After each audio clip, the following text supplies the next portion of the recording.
Sebab seperti yang kita tahu bahwa tidak ada maula di masa sekarang, tidak ada mantan budak. Yang intinya bahwasanya maula atau mantan budak itu dinisbahkan kepada, nasabnya dinisbahkan kepada mantan tuannya yang telah membebaskannya. Sehingga ketika ada mantan budak yang dibebaskan oleh orang Quraisy, maka dia nanti boleh bernisbah kepada Quraisy. Ketika ada mantan budak yang dulunya dibebaskan oleh suku Makhzum, nah maka dia boleh bernisbah Al-Makhzumi, dan begitu seterusnya. Kemudian insya Allah di kesempatan kali ini kita akan membahas tentang masalah keutamaan merawat anak perempuan. Baik, langsung saja kita tampilkan keterangan yang disebutkan oleh Al-Bukhari dalam kitabnya Adabul Mufrad. Qala al-musannif rahimahullahu ta'ala, Al-Bukhari rahimahullah menyebutkan babun man ala jariyataini aw wahidatan. Bab tentang orang yang merawat dua jariyah atau satu jariyah. Yang dimaksud dengan jariyah adalah anak gadis. Sebutan jariyah di sini ada kata jariyatain, dua jariyah. Yang dimaksud dengan jariyah, makna kata jariyah, istilah jariyah itu ada dua makna. Bisa bermakna budak wanita, bisa maknanya adalah anak gadis. Dan isim tasghirnya Juwairiyah. Isim tasghirnya adalah Juwairiyah. Ada jariyah, ada Juwairiyah. Kalau jariyah tadi sudah kita sampaikan, Juwairiyah ini isim tasghir, juniornya jariyah. Junior jariyah itu disebut Juwairiyah. Seperti kita mengenal ada Hasan, ya. Maka juniornya Hasan Husain. Ada Farhan, juniornya Farhan Furaihan, ya. Ustadz Farhan Abu Furaihan. Ada jariyah, ada Juwairiyah. Ada Fasil, ada Faisal. Jadi dia adalah isim tasghir atau bahasa kita junior, ya. Hasan, ada Husain. Husain adalah juniornya Hasan. Furaihan adalah juniornya Farhan. Dan Juwairiyah ini istri Nabi sallallahu alaihi wasallam. Salah satu istri Nabi sallallahu alaihi wasallam namanya Juwairiyah. Baik, kembali ke sini. Awahidatan, atau dia menafkahi, merawat wahidatan, seorang anak perempuan. Diberi judul bab oleh Bukhari rahimahullah, yang ini nanti beliau akan sampaikan nilai keutamaan bagi orang yang merawat dua anak perempuan atau satu anak perempuan. Dari Uqbah bin Amir radhiyallahu anhu, beliau mengatakan, Sami'tu Rasulullah sallallahu alaihi wasallam. Aku pernah mendengar Rasulullah sallallahu alaihi wasallam bersabda, Man kana lahu thalathu banat. Siapa yang memiliki 3 anak perempuan, wa sabara alaihinna, dan dia bersabar dalam merawatnya, wa kasahunna min jidatihinna, dan orang tuanya memberikan pakaian kepada anak perempuannya, min jidatihinna, dari kekayaannya, dari harta dia. Kunna lahu hijaban minan nar. Maka keberadaan anak perempuan itu akan menjadi hijab baginya dari neraka. Baik. Dan hadis ini disebutkan oleh Bukhari dalam Adabul Mufrad nomor 76, juga diriwayatkan oleh Ibnu Majah dalam sunannya, juga Al-Hakim dan yang lainnya. Nah, Dalam hadis ini menunjukkan bagaimana Islam memberikan motivasi kepada masyarakat untuk bersabar ketika dia memiliki anak perempuan. Sebagaimana yang kita ketahui bahwasannya yang namanya anak perempuan fihinna minad dha'f. Anak perempuan itu lemah. Ghaliban secara umum. Sehingga karena dia lemah, dia tidak bisa mencukupi kebutuhan pribadinya. Beda dengan anak laki-laki. Sehingga anak laki-laki dia diminta untuk bekerja, lalu dari bekerja itu dia bisa mendapatkan hasil untuk mencukupi kebutuhan pribadinya, bahkan bisa menutupi kebutuhan orang tuanya. Karena laki-laki punya kekuatan, punya logika yang misalnya umumnya lebih unggul dibandingkan wanita. Dan di samping itu imkanut tasarrufi fil umuril muhtaj ilaiha. Dia bisa menyelesaikan urusan yang dia butuhkan sendiri. Fi aktsaril ahwal, dalam banyak kesempatan. Sehingga secara posisi anak perempuan bagi keluarga boleh disebut kadang menjadi beban bagi orang tuanya. Inilah yang menyebabkan orang-orang jahiliyah mereka ketakutan ketika memiliki anak perempuan.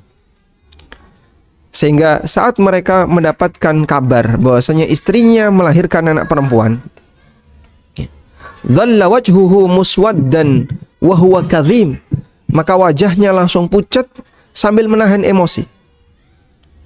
Allah Subhanahu wa taala berfirman menceritakan tentang keadaan orang-orang jahiliyah. Muswaddan. Allah Ta'ala berfirman, wa idza busyira ahaduhum bima daraba lirrahmani masalan dhalla wajhuhu muswaddan wa huwa kadhim. Apabila mereka diberi kabar dengan anak perempuan yang itu mereka nisbahkan untuk Allah, dhalla wajhuhu muswaddan, maka wajah mereka menjadi hitam, pucat, wa huwa kadhim, sambil menahan emosi. Di ayat yang lain Allah Subhanahu wa taala juga mengatakan, mereka menanggung rasa malu di surat An-Nahl. Wa idza busyira ahaduhum bil untha dhalla wajhuhu muswaddan wa huwa kadhim. Apabila mereka mendapatkan kabar tentang hadirnya anak perempuan, maka wajah mereka menjadi pucat, wa huwa kadhim, sambil menahan emosi. Yatawara minal qaumi min su'i ma busyira bih. Bahkan mereka itu bersembunyi dari masyarakatnya. Yatawara minal qaum, menghindar dari masyarakatnya. Malu untuk kumpul dengan masyarakatnya. Malu karena punya anak perempuan. Ma busyira bih, disebabkan karena kabar yang telah sampai kepadanya. Ayumsikuhu ala hunin, maka pilihannya ada dua. Anak itu tetap dirawat ala hunin, dalam kondisi terhina. Bapaknya merasa terhina. Ayumsikuhu ala hunin, maka orang jahiliyah ketika punya anak perempuan pilihannya ada dua. Ayumsikuhu ala hunin am yadussuhu fit turab. Yang pertama, anak itu dirawat, namun orang tuanya menanggung rasa malu dan merasa hina. Am yadussuhu fit turab, atau dia kubur anak perempuan itu di dalam tanah. Ala sa'a ma yahkumun, betapa jeleknya, ya. Betapa jeleknya apa yang mereka lakukan. Subhanallah.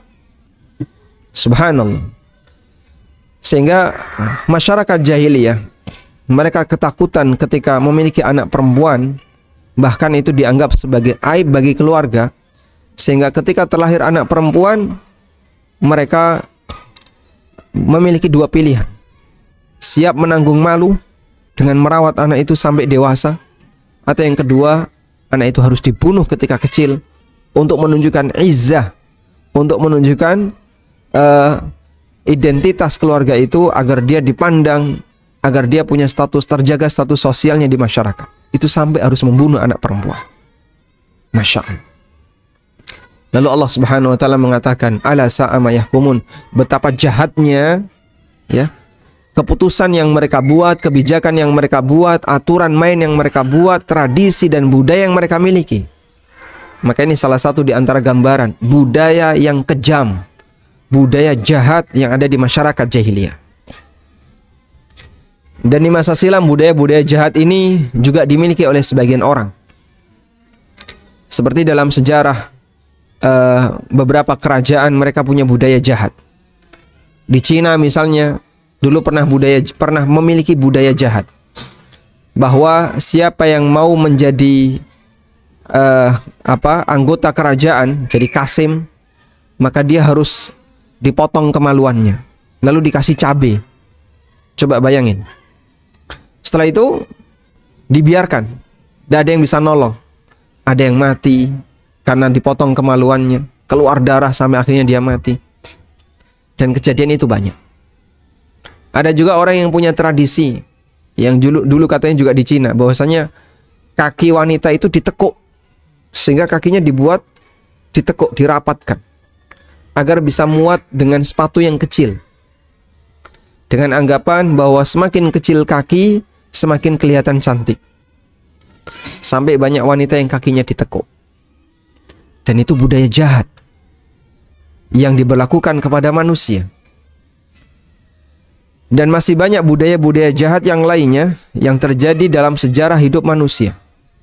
Syariat turun melepaskan manusia dari semua budaya jahat itu agar mereka beralih kepada budaya yang jauh lebih baik. Dan salah satu di antara pertimbangan yang lain, kenapa masyarakat jahiliyah tidak mau punya anak perempuan, karena keberadaan anak perempuan akan menjadi beban bagi orang tuanya. Sehingga Allah Subhanahu wa taala menyebut mereka membunuh anaknya karena kondisi miskin. Allah taala berfirman, "Wala taqtulu auladakum min imlaq." Janganlah kalian bunuh anak kalian karena miskin. Sebagaimana yang Allah Subhanahu wa taala firmankan di surat Al-An'am ayat 151. Qul ta'alau atlu ma harrama rabbukum 'alaikum alla tusyriku billahi syai'a wa bil walidaini ihsana. Wa la taqtulu auladakum min imlaq nahnu narzuqukum wa iyyahum. Janganlah kalian membunuh anak kalian min imlaqin karena kemiskinan. Nahnu narzuqukum wa iyyahum. Kami yang memberikan rezeki kepada kalian, wa iyyahum, dan kami juga yang memberikan rezeki kepada anak-anak kalian. Masya Allah. Sehingga dulu ada orang yang membunuh anaknya karena takut miskin, atau karena dia sudah miskin, khawatir tidak nambahi beban, jadi bahan pikiran, akhirnya anaknya dibunuh ketika masih bayi. Tayyib. Karena itu Islam memberikan motivasi agar anak perempuan itu dijaga sebaik mungkin, dan siapa yang bersabar ketika memiliki anak perempuan, maka kehadiran anak perempuan itu akan menjadi hijab baginya kelak di hari kiamat. Akan menjadi hijab baginya dari neraka kelak di hari kiamat. Nah, kemudian Nabi SAW menyebutkan, kunna lahu hijaban minan nar. Anak perempuan itu akan menjadi hijab baginya kelak di hari kiamat. Hijab dari neraka. Disebutkan dalam silsilah as-sahihah. Silsilah sahihah adalah kumpulan hadis-hadis sahih yang dikumpulkan oleh Syalbani. Man kunna lahu thalathu banatin. Siapa yang memiliki 3 anak. Au thalathu akhawatin, atau punya 3 saudari perempuan. Siapa yang memiliki 3 anak perempuan atau memiliki 3 saudari perempuan yang dia rawat, fattaqallaha, lalu dia bertakwa kepada Allah dalam merawatnya, wa aqama alaihinna, dan dia bersabar untuk merawat mereka, kana ma'i fil jannati hakadha, maka orang ini akan bersamaku di surga hakadha, seperti ini. Wa au ma'a bis sabahah wal wusta, dan beliau berisyarat dengan jari as-sabahah, jari telunjuk, wal wusta, dan jari tengah. Siapa yang diberi oleh Allah 3 anak perempuan atau 3 saudari perempuan, lalu dia merawatnya sampai akhirnya mereka dewasa, hingga sampai mereka menikah, kata Nabi SAW, maka dia akan membersamaiku di di surga sebagaimana kedekatan ini antara jari telunjuk dengan jari tengah. Dan ini menunjukkan keutamaan orang yang bersabar merawat anak perempuan. Keutamaan ini sebagaimana yang pernah disampaikan oleh Nabi SAW berkaitan dengan keutamaan orang yang merawat anak yatim.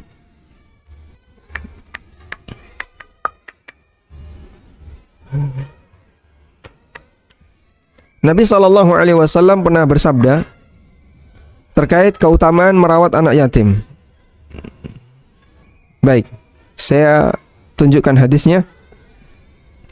Dari Sahal bin Sa'ad As-Sa'idi, Rasulullah SAW bersabda, "Ana wa kafilul yatim fil jannati kahatain." Aku dan orang yang merawat anak yatim di surga itu seperti ini. Wa asara bi usbu'aihi.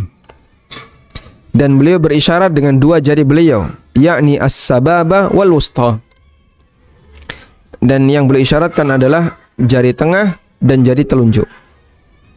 Artinya menunjukkan kedekatan derajat orang yang merawat anak yatim dengan Rasulullah sallallahu alaihi wasallam. Dan keutamaan itu juga didapatkan oleh mereka, yaitu orang tua yang dia merawat 2 anak perempuan atau 3 anak perempuan. Baik. Dari sini kita bisa melihat perbedaan antara riwayat yang dibawakan oleh Bukhari ya, dengan yang disebutkan dalam As-Sahihah. Ada 2 keutamaan di situ. Kalau dalam Bukhari menyebutkan 3 anak perempuan tadi akan menjadi penghalang baginya dari neraka. Sedangkan dalam As-Sahihah menyebutkan bahwa dengan sebab 3 anak perempuan tadi, maka orang tuanya akan dekat posisinya dengan Nabi sallallahu alaihi wasallam. Walhamdulillah. Baik, sekarang kita akan baca hadis berikutnya. An Ibnu Abbasin anin Nabi sallallahu alaihi wasallam qala. Dari Ibnu Abbas radhiyallahu anhuma, dari Nabi sallallahu alaihi wasallam beliau bersabda, "Ma min muslimin tudrikuhu ibnatan fayuhsinu suhbatahuma illa adkhalatahul jannah." Apabila ada seorang muslim yang dia memiliki 2 anak perempuan, fayuhsinu suhbatahuma, dan dia memberikan perawatan yang terbaik, suhbatahuma, ketika merawat anak perempuan ini. Dia berikan yang terbaik ketika merawat anak perempuan ini. Suhbah artinya menyertai, membersamai. Dan orang tua dengan anak berarti merawat. Fayuhsinu suhbatahuma, dan dia rawat dengan baik kedua anak itu. Illa adkhalatahul jannah, maka anak itu akan memasukkannya ke dalam surga. Walhamdulillah. Hadis riwayat Ibnu Majah, dan hadisnya adalah hadis yang sahih. Tayyib. Dan sekali lagi ini menunjukkan keutamaan 2 anak perempuan. Keutamaan bagi orang yang memiliki 2 anak perempuan. Kalau tadi dalam hadis dari Uqbah bin Amir, 3 anak perempuan akan menjadi hijab bagi orang tuanya dari neraka apabila orang tuanya merawatnya dengan baik. Kalau yang ini 2 anak perempuan.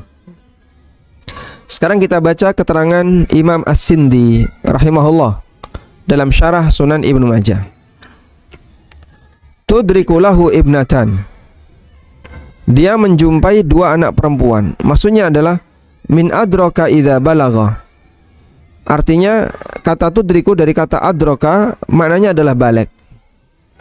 Sehingga yang dimaksud tudriku ibnatan, dia merawat 2 anak perempuan tersebut sampai balik. Ma min muslimin tudrikuhu ibnatan, siapapun di antara muslim yang merawat 2 anak perempuannya sampai balik.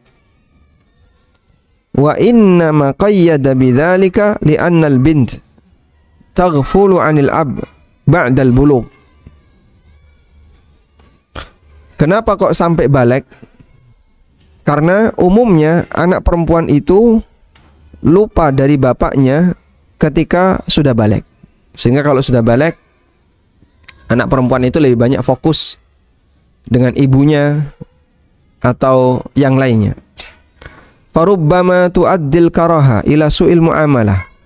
Sehingga terkadang menyebabkan tu'addil karaha, menyebabkan bapaknya itu jadi nggak suka dengan anaknya, ila su'il muamalah, karena aktivitas anaknya, interaksi anaknya yang kurang bagus dengan bapaknya. Fabayyana anna husnal muamalati a'dhamu ajran. Sehingga di sini Nabi SAW menjelaskan bahwa dengan tetap menjaga hubungan yang baik terhadap anak perempuan, a'dhamu ajran, pahalanya akan semakin besar. Tayyib. Dan sekali lagi ini menunjukkan keutamaan merawat anak perempuan sampai memasuki usia balik, tetap dirawat dengan baik, meskipun kadang anaknya dengan bapaknya nggak akrab, sehingga membuat bapaknya jadi nggak suka dengan anaknya. Namun sang bapak tetap bersabar dan merawat dengan baik sang anak. Maka siapa yang melakukan seperti ini, adkhalatahul jannah, anak perempuan itu akan mengantarkan orang tuanya menuju surga. Selanjutnya, an Jabir, dari Jabir bin Abdullah radhiyallahu anhuma, haddatsahum, bahwa Jabir pernah menyampaikan hadis kepada mereka, murid-muridnya, bahwa Rasulullah sallallahu alaihi wasallam bersabda,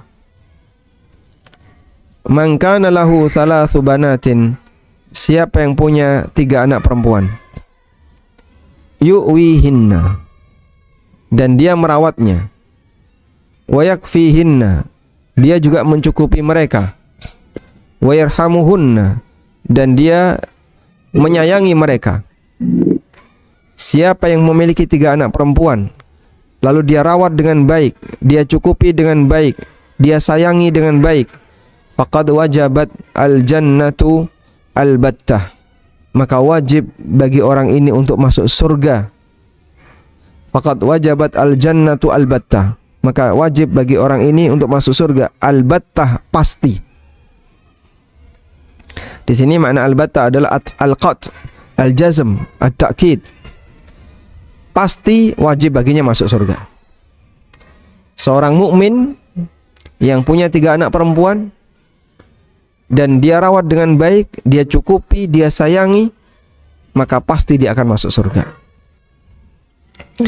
Faqala rajulun min ba'dil qaum, maka ada sebagian orang yang bertanya, wa thintaini ya Rasulullah, bagaimana kalau 2 anak perempuan ya Rasulullah? Qala wa thintain, Nabi SAW bersabda, termasuk ketika memiliki 2 anak perempuan. Sehingga kalau dia punya 2 anak perempuan, dia rawat dengan baik, dia cukupi dengan baik, dan dia sayangi 2 anak perempuan itu, faqad wajabat lahul jannah, maka wajib baginya untuk masuk surga, pasti. Subhanallah, Maha pemurahnya Allah Subhanahu wa ta'ala kepada hambanya. Sehingga kehadiran anak perempuan yang barangkali bagi sebagian keluarga dirasa kurang membanggakan, namun ternyata itu menjadi manfaat yang besar bagi pemiliknya, bagi orang tuanya. Orang tuanya dengan hadirnya anak perempuan itu, orang tuanya bersabar merawat anak perempuan itu, maka akan menjadi hijab baginya dari neraka. Sehingga dalam hadis di atas terdapat keutamaan merawat 2 anak perempuan atau lebih dari 2, bersabar, ma yalhaquha minal ana, bersabar ketika merawat anak perempuan di mana dia harus keluar biaya banyak, wal mutaba'ah wal kiswah, selalu menyertai anak perempuan, kemudian dia harus ngasih pakaian, dia ngasih nafkah, pengobatan, dan seterusnya. Termasuk diantaranya adalah memberikan hak yang sama dalam masalah kasih sayang antara anak laki dengan anak perempuan. Wa fihil musawah, bersikap adil bagi orang yang diberi anak perempuan, kemudian dia juga diberi anak laki-laki, maka dia berusaha untuk bersikap adil, tidak pilih kasih, tidak condong kepada salah satu. Atau al-musawatu liman yubtala, atau ada orang yang hanya diberi anak perempuan saja, bahwa status dia sama sebagaimana mereka yang diberi anak laki-laki oleh Allah. Tayyib. Sehingga di sini bernilai keutamaan yang besar bagi mereka yang memiliki anak perempuan. Firman Allah Subhanahu wa taala. Allah taala berfirman,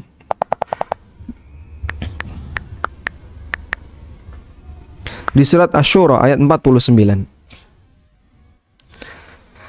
Surat ini menceritakan tentang, atau di ayat 49 dan 50. Dua ayat ya. Menceritakan tentang kondisi anak yang dimiliki oleh manusia. Allah Ta'ala berfirman, Lillahi mulkus samawati wal ard, yakhluqu ma yasha. Hanya milik Allah kerajaan langit dan bumi. Allah ciptakan sesuai dengan apa yang Dia kehendaki. Yahabu liman yasha'u inatha, wa yahabu liman yasha'u dzukur. Allah menganugerahkan kepada siapa saja yang Dia kehendaki seorang anak perempuan. Wa yahabu liman yasha'u dzukur, dan Allah anugerahkan kepada siapa saja yang Dia kehendaki adz-dzukur, anak laki-laki.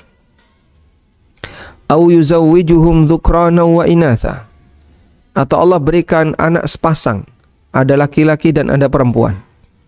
Wa yaj'alu man yasha'u aqima, dan Allah jadikan siapa saja yang Dia kehendaki aqiman, dalam kondisi mandul, tidak punya keturunan. Innahu alimun qadir, sesungguhnya Dia zat yang maha mengetahui lagi maha kuasa atas segala sesuatu. Baik. Sebagian ahli tafsir menjelaskan bahwa di sana dalam dua ayat ini Allah menyebutkan tentang tiga tipe anak manusia. Ada yang hanya dikasih anak perempuan saja, ada yang dikasih anak laki-laki saja, dan ada yang dikasih laki dan perempuan. Yang diberikan anak perempuan saja, contohnya siapa? Nabi Lut alaihissalam. Yang diberikan anak laki-laki saja, contohnya siapa? Ibrahim alaihissalam. Yang diberikan laki dan perempuan, contohnya siapa? Nabi Muhammad sallallahu alaihi wasallam. Sehingga masing-masing diberi oleh Allah anak sesuai dengan apa yang Dia kehendaki. Baik. Dan sebagian ulama menyebutkan bahwa min yumnil mar'ah, bagian dari keberkahan seorang wanita yang dinikahi adalah dia melahirkan anak perempuan yang pertama. Dia melahirkan anak pertama adalah perempuan. Bagian dari keberkahan wanita yang dinikahi oleh seseorang, dia melahirkan anak pertama adalah anak perempuan. Kenapa? Karena Allah Subhanahu wa taala mengawali ayat ini dengan anak perempuan. Yahabu liman yasha'u inathan wa yahabu liman yasha'u dzukur au yuzawwijuhum dzukrana wa inatha. Allah anugerahkan kepada siapa saja anak perempuan yang Dia kehendaki. Allah anugerahkan kepada siapapun yang Dia kehendaki anak laki-laki. Dan Allah berikan pasangan kepada siapa saja yang Dia kehendaki, Dia dikasih anak laki dan perempuan. Baik. Sehingga karena diawali dengan anak perempuan terlebih dahulu, maka sebagian ulama menyebutkan bagian dari keberkahan seorang wanita adalah Allah berikan kepada dia anak perempuan sebagai anak yang pertama. Walhamdulillahirabbil alamin. Selesai di bab tentang keutamaan merawat anak perempuan. Berikutnya beralih ke bab tentang man ala thalatha akhawatin. Bab tentang orang yang merawat 3 saudari perempuan. Dari Abu Sa'id Al-Khudri radhiyallahu anhu bahwa Rasulullah sallallahu alaihi wasallam bersabda, "La yakunu li ahadin thalathu banatin aw thalathu akhawatin fayuhsinu ilaihinna illa dakhalal jannah." Tidak ada seorang pun yang memiliki 3 anak perempuan atau 3 saudari perempuan lalu dia menyikapi mereka dengan cara yang terbaik, mempergauli mereka dengan cara yang baik, mencukupi kebutuhan mereka, menyayangi mereka, illa dakhalal jannah, maka orang ini akan masuk surga. Masya Allah. Sebab salah satu di antara beban bagi lelaki adalah merawat saudara perempuan. Ketika dia punya adik-adik dan adiknya adalah perempuan banyak, dia harus berusaha untuk merawatnya, menjaganya, mencukupi kebutuhan mereka karena mereka tidak bisa bekerja sebagaimana lelaki. Lalu di saat yang sama harus menjaga kehormatannya sampai mengantarkan mereka ke jenjang pernikahan sebagaimana anak perempuan. Ya. Baik. Sehingga di sini menunjukkan keutamaan bagi mereka yang merawat saudarinya. Wa yubayyinul hadis. Hadis ini menjelaskan keutamaan merawat anak perempuan dan saudari perempuan, wal ihsanu ilaihinna, dan menjaga sikap yang terbaik bagi mereka. Wal akhwat la takunu fi iyalil akhi illa idza mata al-ab. Dan namanya saudari tidak akan menjadi berpindah tanggung jawabnya kepada saudara laki-lakinya kecuali ketika bapaknya sudah mati. Ya. Sehingga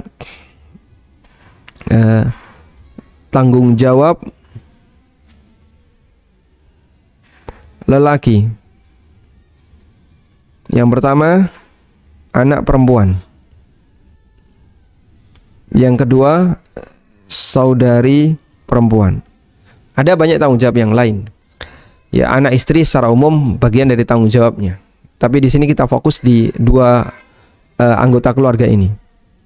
Untuk saudari perempuan menjadi tanggung jawab lelaki jika ayahnya meninggal. Jika ayahnya telah meninggal. Ketika bapaknya sudah meninggal, maka saudari perempuan ini akan beralih tanggung jawabnya menjadi tanggung jawab saudaranya.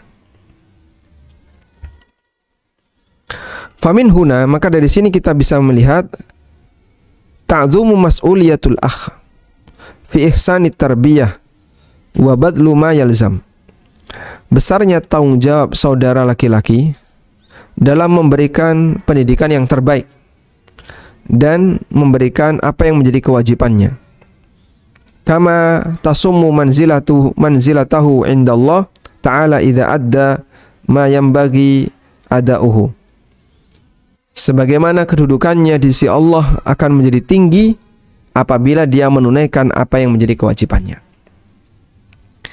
Sehingga dia berusaha untuk merawat saudari itu, menjaganya dengan baik sampai mengantarkan mereka ke jenjang pernikahan.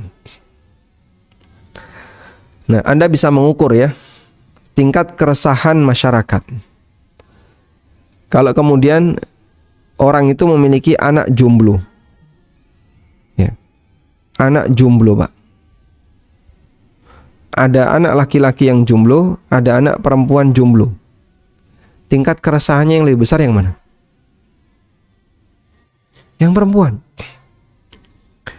Sehingga kalau ada orang punya anak laki-laki jomblo, udahlah anak laki-laki biar dia cari sendiri. Tapi kalau ada orang punya anak perempuan jomblo, ini tingkat keresahannya semakin besar. Tingkat keresahan ortu semakin besar. Kenapa? Karena selama anak ini belum bisa dilepas ke seorang suami, maka ortu akan terus merawatnya. Ortu akan terus merawatnya. Beda kalau ada anak laki-laki ya. Mungkin ortu juga resah kenapa dia nggak nikah-nikah. Tapi akan lebih meresahkan ketika anak perempuan. Karena orang tuanya khawatir nanti anak ini hidup sementara dia nggak punya pasangan. Dia nggak punya suami. Dan namanya menikah itu semakin ditunggu makin lama, bukan makin menarik jasad ini. Makin apa? Mengalami penurunan. makin tua, makin senior kan gitu ya, makin tua tuwek sampai nggak payu kan. Orang tua khawatir kalau kemudian anaknya sampai nggak laku hingga akhirnya dia memutuskan tidak nikah sama sekali, maka itu akan semakin menambah keresahan orang tua karena beban nafkah itu akan selalu ditanggung oleh orang tua. Subhanallah. Itulah kehadiran anak jomblo di keluarga. Kita bisa ngukur ya, keresahan orang tua terhadap anak perempuan lebih tinggi daripada anak laki-laki. Ya. Saya melihat ada bapak-bapak yang usianya sudah mendekati 80 tahun. Dan anaknya di usia 40 tahun belum nikah. Itu nyarinya Masya Allah. Berkali-kali tanya, ada nggak jodoh untuk anakku. Berkali-kali beliau tanya. Ya. Sehingga keresahan itu tidak bisa lepas sampai kemudian ada suami yang bersedia untuk mendampinginya. Tayyib. Nah, selanjutnya kita akan bahas bagian ini. Babun fadlu man ala ibnatahu al-mardudatu. Babun man ala ibnatahu al-mardudata. Bab tentang orang yang merawat putrinya al-marduda, yang dikembalikan kepadanya. Keutamaan orang yang merawat putrinya yang dikembalikan kepadanya. Yang dimaksud yang dikembalikan adalah allati ruddat ila abiha wa ummiha wa qad mata anha zawjuha aw talaqaha mathalan. Yaitu anak perempuan yang dikembalikan ke orang tuanya karena suaminya mati atau suaminya menceraikannya. Kemudian oleh bapaknya, oleh orang tuanya, anak perempuan ini dirawat dengan baik. Dari Miqdam bin Ma'di Karib, beliau mendengar Rasulullah sallallahu alaihi wasallam bersabda, "Ma at'amta nafsaka fa huwa laka sadaqah, wa ma at'amta waladaka fa huwa laka sadaqah, wa ma at'amta zawjaka fa huwa laka sadaqah, wa ma at'amta khadimaka fa huwa laka sadaqah." Makanan yang kau berikan untuk dirimu sendiri itu bernilai sedekah. Makanan yang kau berikan untuk anakmu itu juga bernilai sedekah. Makanan yang kau berikan untuk istrimu juga bernilai sedekah. Makanan yang kau berikan untuk budakmu juga bernilai sedekah. Sehingga makanan apapun yang kita berikan kepada anggota keluarga kita, apabila diiringi dengan ihtisab, mengharapkan pahala dari Allah. Jadi ini berlaku jika diiringi ihtisab. Saya tulis di sini ya. Memberi nafkah. Memberi nafkah keluarga. Memberi nafkah keluarga ini bisa berpahala. Kapan itu berpahala? Jika diiringi dengan ihtisab. Apa itu ihtisab? Mengharapkan pahala dari Allah. Ya, mengharap pahala. Ihtisab itu menghitung-hitung pahala. Dan ada yang kedua, tidak berpahala. Kapan itu tidak berpahala? Jika tidak diiringi ihtisab. Kalau tidak ada ihtisab, maka tidak akan berpahala. Sebagaimana muslim bisa melakukannya, non-muslim juga bisa melakukannya. Sehingga apakah non-muslim juga memberikan nafkah bagi keluarganya? Iya. Tapi dia dapat pahala enggak? Enggak. Kenapa? Karena tidak diiringi ihtisab. Sehingga dengan sebab dia tidak diiringi ihtisab, maka dia tidak mendapatkan pahala dari perbuatan itu. Baik. Qala Al-Qurtubi, kata Al-Qurtubi, afada mantuquhu annal ajra fil infaq innama yahsulu biqasdil qurbah. Berdasarkan teks hadis menunjukkan bahwa pahala karena memberikan nafkah itu bisa didapatkan jika diiringi dengan tujuan al-qurbah, diiringi dengan tujuan ibadah, baik yang statusnya wajib maupun yang statusnya mubah. Wa afada mafhumuhu anna man lam yaqsud al-qurba la yu'jar. Sehingga kebalikannya bisa dipahami bahwa orang yang memberikan infak kepada keluarganya namun tidak ada niat untuk ibadah, maka dia tidak diberi pahala. Maka dia tidak diberi pahala. Meskipun tabra'u zimmatuhu, gugur kewajibannya, ya, tabra'u zimmatuhu, gugur tanggung jawabnya, yaitu memberikan nafkah yang sifatnya wajib. Baik. Maka di sini kami tegaskan tadi bahwa memberi nafkah keluarga bisa bernilai pahala jika diiringi untuk mencari pahala. Tapi kalau tidak diiringi ihtisab, mengharapkan pahala, maka dia tidak mendapatkan pahala dari aktivitas baik yang dia lakukan. Nah, kemudian dalam hadis ini terdapat motivasi agar kita ketika melakukan amal soleh, terutama amal yang sifatnya mubah, kita dimotivasi untuk ikhlas karena Allah dan mengharapkan pahala dari Allah Subhanahu wa taala, baik berupa ngasihin nafkah kepada keluarga, kepada saudara dan seterusnya. Wa fi da'watun ila tahammulil masyak fi tahsilil mal wa badlun nafaqah ala ma dzukira wa fihi fadlu i'alatil ibnah al-mardudah wa nahwiha kama bawwabal musannif rahimahullah lidzalika. Dalam hadis ini terdapat keutamaan tentang menolong atau merawat tentang merawat putri yang dikembalikan. Suaminya meninggal atau dia cerai dengan suaminya, akhirnya dikembalikan ke bapaknya. Di situ ada keutamaan besar sebagaimana yang disebutkan oleh penulis rahimahullah, yaitu Imam Bukhari, lidzalika, dalam bab ini.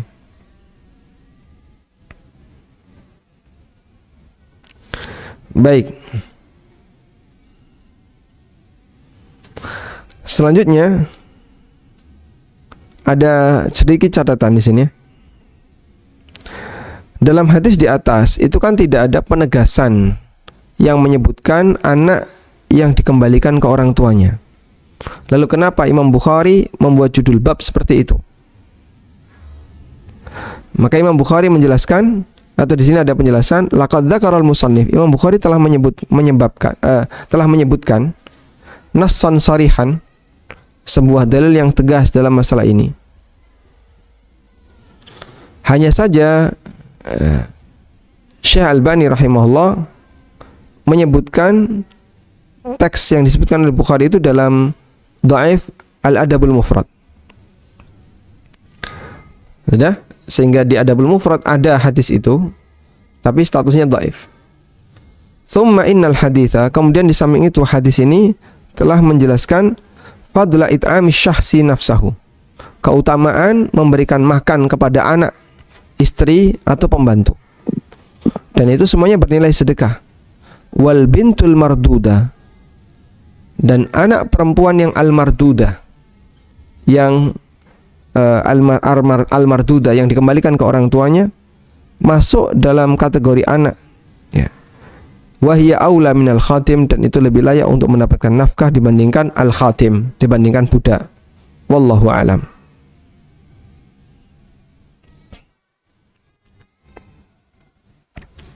Baik.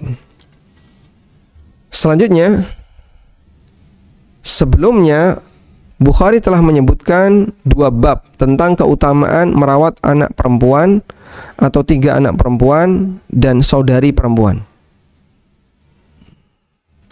Fa'arada ayyastawfiyal kalam an i'alatil banat falam yabqa siwal ibnatal marduda allati mata anha zawjuha. Maka Bukhari ingin mengulang untuk merawat anak perempuan Sehingga tidak tersisa di sini selain beliau menyebutkan bab tentang anak perempuan yang dikembalikan ke bapaknya.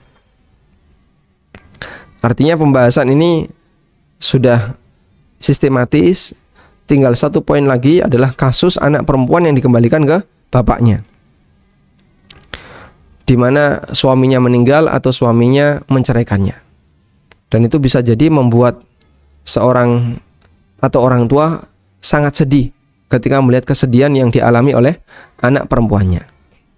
Tapi ketika dia bersabar dan berusaha merawat anak perempuan ini, janda ini dirawat dengan baik, maka insya Allah akan mendatangkan kebaikan bagi orang tua yang merawatnya.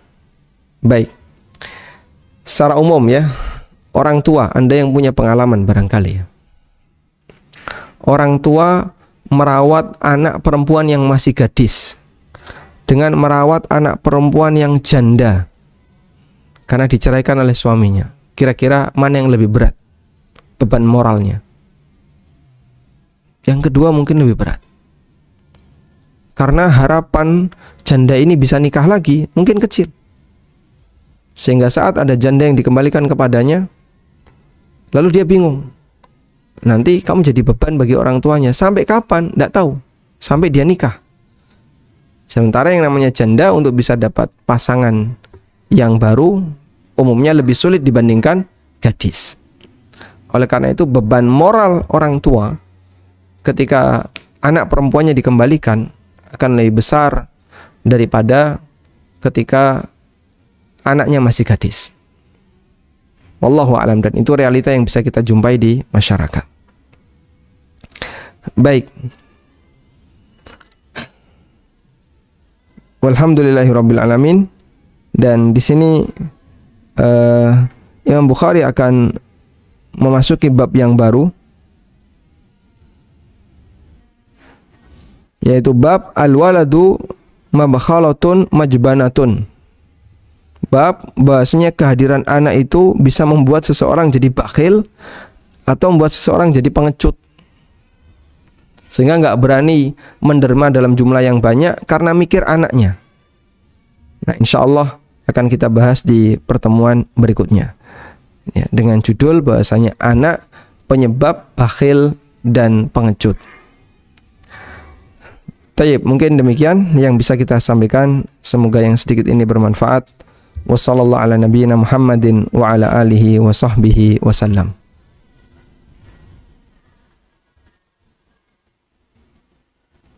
Baik, Ustadz, terima kasih atas penjelasannya. Masya Allah. Sudah banyak beberapa pertanyaan, Ustadz. Saya coba bacakan ya, Ustadz. Fadholi. Ya, Bismillah. Assalamualaikum warahmatullahi wabarakatuh. Ustadz Aminur Bait. Semoga keluarga serta semua jemaah kajian pagi ini selalu sehat dan dalam lindungan Allah Subhanahu wa taala. Amin Allahumma amin. Ini penanya akan bertanya yang tentang itu Ustadz, perempuan yang dikembalikan ke orang tuanya karena dicerai suaminya meninggal atau suaminya menceraikannya gitu. Nah itu bagaimana Ustadz tanggung jawab saudara laki-lakinya terhadap saudari perempuannya itu? Apakah tanggung jawabnya full kepada orang tuanya karena orang tuanya masih hidup, bapaknya, atau berlimpah kepada saudara laki-lakinya itu, dan batasannya sampai di mana? Karena saudari perempuan ini bekerja, mempunyai penghasilan dan mempunyai 2 orang anak gitu, dan suaminya itu tidak menafkahi sama sekali gitu. Itu bagaimana tanggung jawabnya secara teknisnya? Apakah dipegang full oleh kedua orang tuanya masih hidup atau ke saudara laki-lakinya? Tayyib, apabila orang tuanya masih hidup, maka yang bertanggung jawab untuk memberikan nafkah bagi anak perempuan ini adalah bapaknya, sehingga nanti menjadi tanggung jawab bapaknya, kecuali ketika sang bapak sudah tidak lagi mampu memberikan nafkah. Misalnya sang bapak sudah tua atau sudah tidak produktif, bahkan butuh untuk dinafkahi. Di saat itu ketika sang bapak sudah tidak mampu memberikan nafkah, maka tanggung jawab anak perempuan yang dikembalikan tadi kembali kepada saudara laki-lakinya. Jika aturan ini dilakukan secara komitmen, sehingga semua masyarakat mengikuti aturan itu. Laki-laki punya tanggung jawab untuk memberikan nafkah kepada semua wanita yang ada di bawahnya, baik anak perempuannya, istrinya, saudarinya, dan siapapun wanita yang berada di bawahnya. Maka kita bisa lihat makna dari keadilan yang ditetapkan oleh Allah Subhanahu wa taala dalam masalah pembagian waris. Allah taala mengatakan yusikumullahu fi auladikum lidzakari mithlu hadzil unthayain. Allah berwasiat kepada kalian bahwa anak laki-laki mendapatkan jatah warisan 2 kali dibandingkan perempuan. Sebab yang laki-laki ini harus menanggung nafkah istrinya, anaknya, saudari perempuannya, ibunya, dan seterusnya. Ketika sang bapak sudah tidak lagi sanggup memberikan nafkah. Makanya laki-laki ini punya tanggung jawab untuk merawat saudarinya, baik yang belum menikah maupun yang dikembalikan oleh suaminya disebabkan karena perceraian atau karena kematian, ketika sang bapak sudah tidak lagi mampu untuk memberi nafkah atau bapaknya sudah meninggal dunia. Wallahu a'lam. Baik Ustadz, selanjutnya.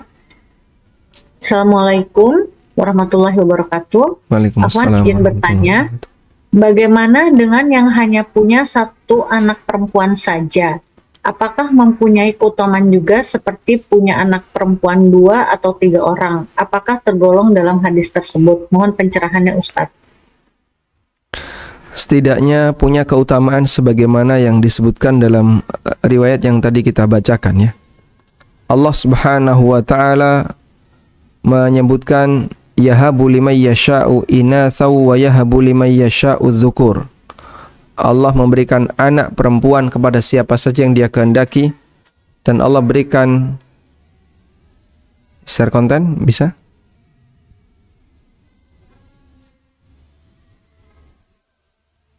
Baik.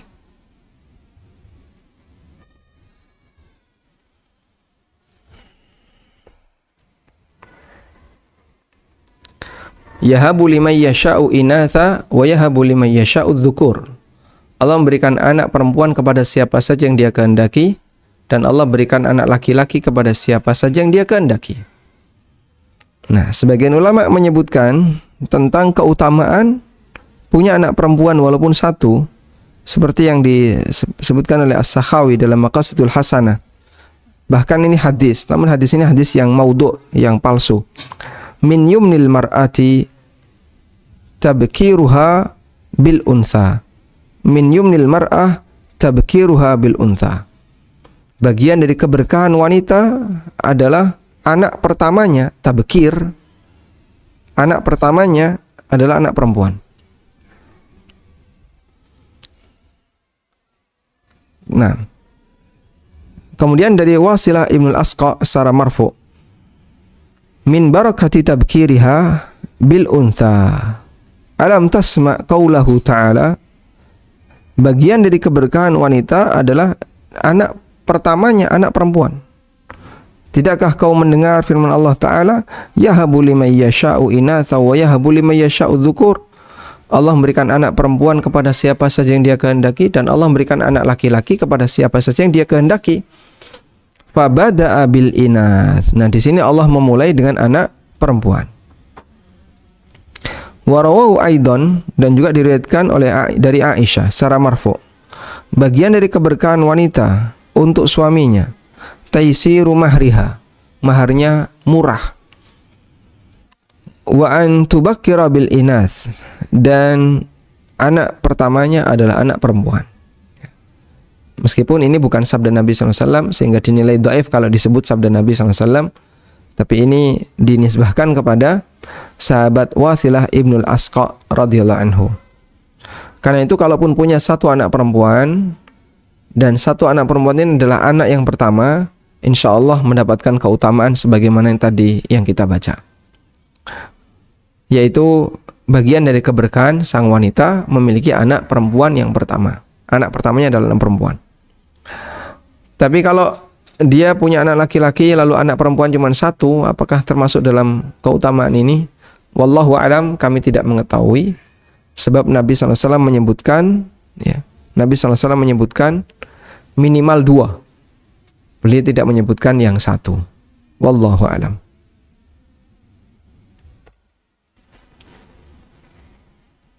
Baik Ustadz, selanjutnya Bismillah Ustadz, mohon pencerahannya bagaimana dengan keutamaan mendidik anak laki-laki?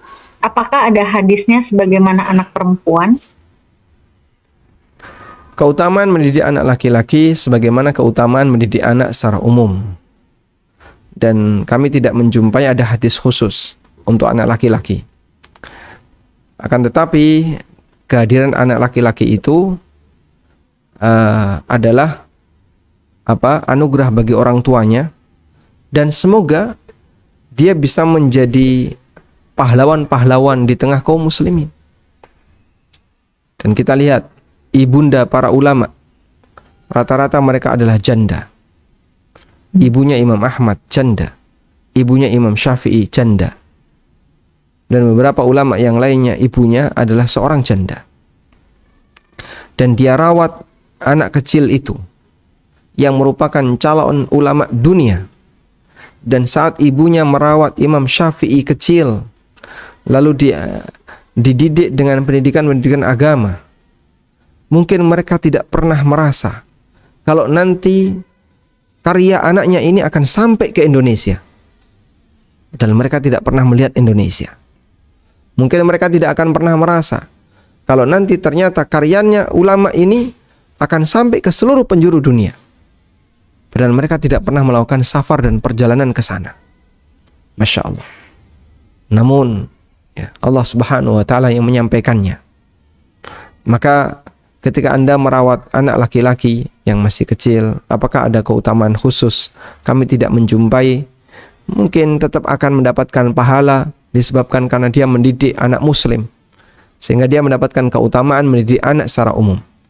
Dan berikan harapan besar, semoga anak ini akan menjadi ulama yang bisa menerangi kaum muslimin, menerangi umat sesuai dengan ilmu yang Allah berikan kepadanya.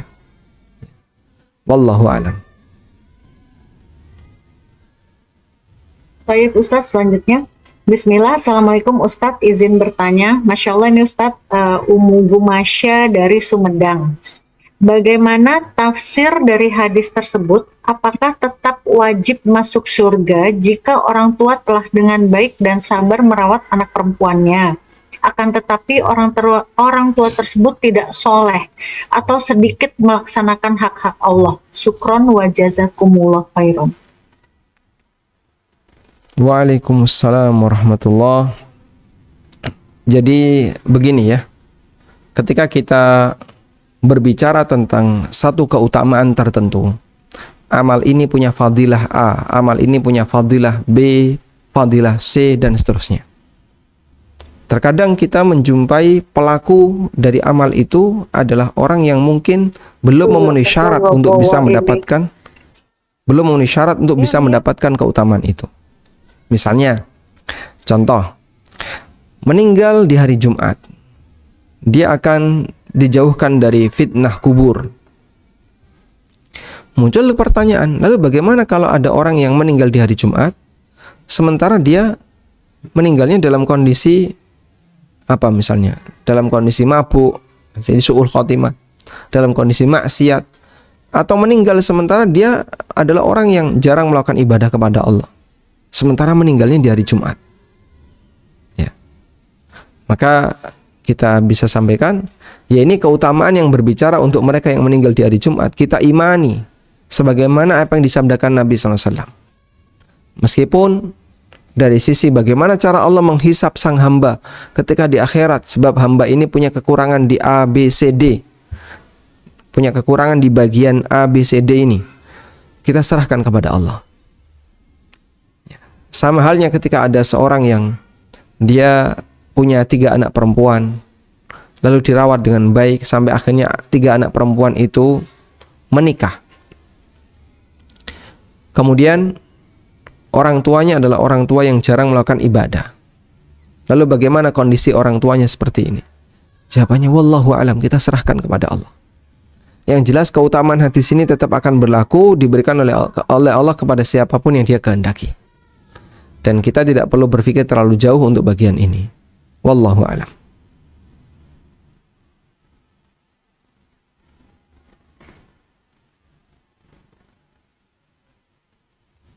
Baik Ustadz, selanjutnya.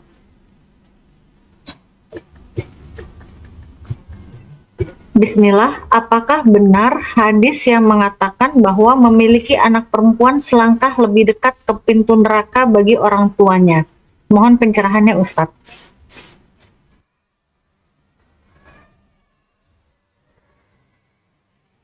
Wallahu alam, saya tidak mendengarkan hadis itu dan saya berusaha untuk nyari ini. Justru sebaliknya, yang ada adalah bahwa anak perempuan akan menjadi hijab baginya dari neraka. Seperti dalam hadis yang tadi kita baca. Barang siapa yang memiliki 3 anak perempuan atau 2 anak perempuan, kana lahu hijabun minan nar, maka itu akan menjadi hijab baginya di hari neraka, di hari kiamat dari neraka. Ya. Karena itu untuk makna sebaliknya, bahwasanya dengan memiliki anak perempuan itu selangkah lagi masuk neraka, saya kurang tahu dan saya tidak mendapatkan riwayat itu. Mungkin ibu kalau mendapatkan riwayat semacam ini nanti bisa disampaikan ke panitia teks hadisnya agar bisa kita salurkan atau bisa kita carikan kalimat lengkapnya untuk dipelajari, nilai keabsahannya apakah itu sahih ataukah tidak, dan bagaimana syarah penjelasan dari hadis tersebut. Wallahu a'lam.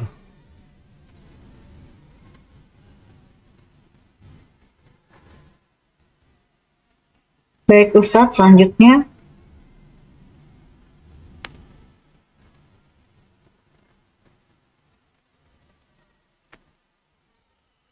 Bismillah, Assalamualaikum warahmatullahi wabarakatuh Pak Ustadz. Semoga Pak Ustadz dan keluarga serta semua jamaah kajian di pagi ini selalu sehat dan dirahmati oleh Allah Subhanahu wa Ta'ala. Amin. Waalaikumsalam warahmatullahi wabarakatuh. Barakallahu fikum.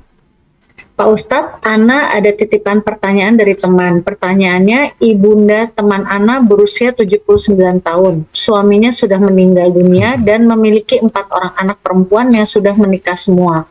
Salah satunya teman Ana. Teman Ana memiliki 2 orang anak laki-laki yang salah satunya sudah dewasa. Maka ibunda teman Ana memiliki menantu laki-laki dan cucu laki-laki sebagai mahramnya. Ibunda teman Ana dan teman Ana sudah pernah pergi haji dan umroh.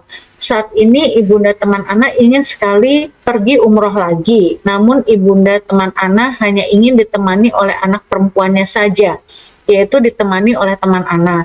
Ibunda teman Ana ini mempunyai kemampuan menanggung biaya perjalanan umroh mereka berdua, sedangkan teman Ana tidak mempunyai biaya untuk umroh itu sendiri. Teman Ana sudah memberitahukan dan memujuk ibundanya bahwa pergi umroh itu harus dengan mahram. Bagaimana Ustadz? Tayyib. Apabila ini adalah umroh yang pertama atau haji yang pertama, para ulama membolehkan hal tersebut sehingga sang wanita boleh berangkat tanpa mahram ketika itu adalah umroh yang pertama atau haji yang pertama.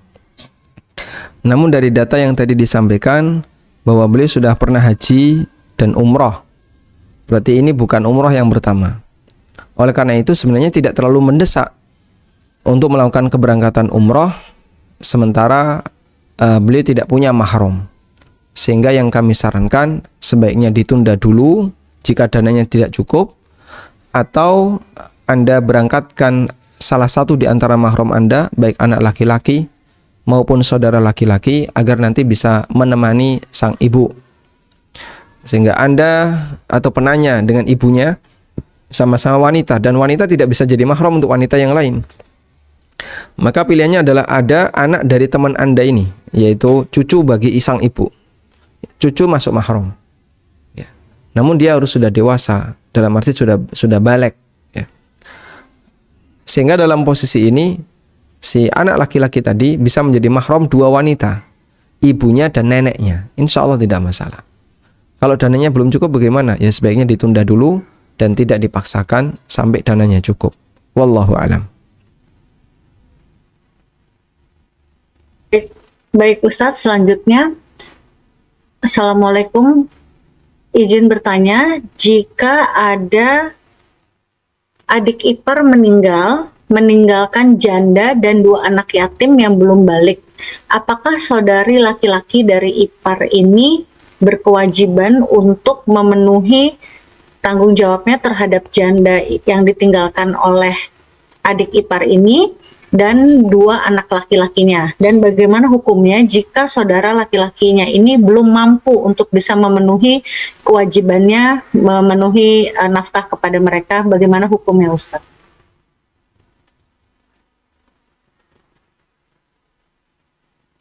Baik, saya buat gambaran kayak gini ya.